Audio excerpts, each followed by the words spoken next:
Ndị ọgọ ya ma na-ege ntị, kedu ka ị mere, kedu ka ekesa anya, kedu kwanụ ka mbazu si eguzi. Eji m n'aka na ọ na-aga nke ọma, ma ọ bụrụ na anaghị aga nke ọma, nwee njide ọ bụ nwa mgbe nta, ya bụ ihe eji ọkụ ga-ajụ. Afọ m bụ Ọmalịcha Ada Igbo.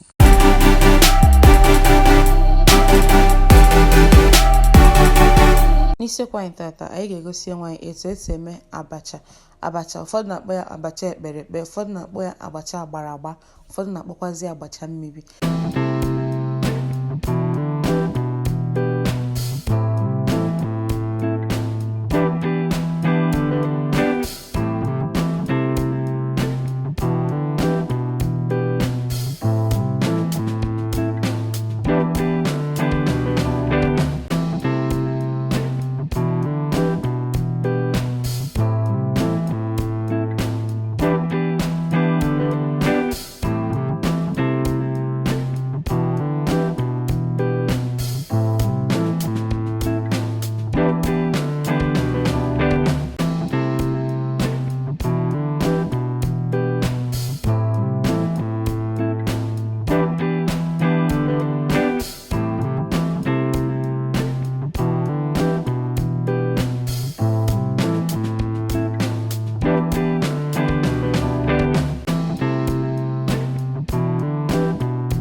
Ugbu a ya bụ ugo eberela na mgbawu, ya bụ ihe anyị na-agbara mbọ ya bịago n'isi njedebe.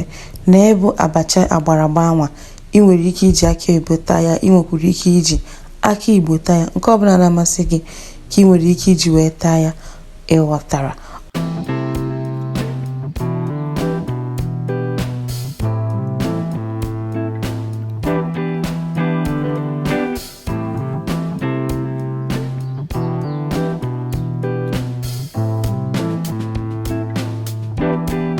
Ọzọ dịkwa ka ịbịa wee bụrụ na ọ bụ na ịma ntachanwa ya bụ akị ka ọ dị ugbu a, enwekwara ike ịgba ya n'anwụ, ya bụ ịgba ya n'anwụ ọfịkpọcha ọfụma, idesia na usekwu gị maọbụ ebe ọbụla masịrị gị, ka ọ ga-abụ mbọsị ọbụla ọ masịkwara gị iwetekwa ya ebe a binye ya na mmiri, ịtakwa ya, ịghọta.